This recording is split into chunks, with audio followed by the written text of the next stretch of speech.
சந்தோஷங்கள் ஒரு கோடி சொல்ல மாட்டேன்.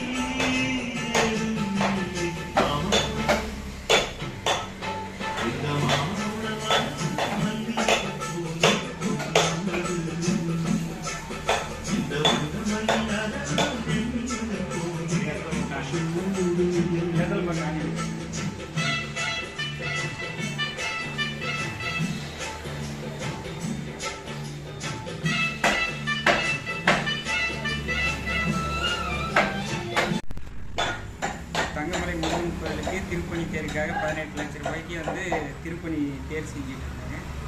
தங்கமலை மேட்டூர் பாலசுப்ரமணியன் கோயில் 18 லட்ச ரூபா மதிப்பில் திருப்பணி தேருக்காக இழுப்பு மரத்தில் 18 லட்சம் ரூபாய்க்கு செய்து கொடுத்து கொண்டிருக்கிறோம். திருப்பணி வேலை நடந்து கொண்டிருக்கிறது.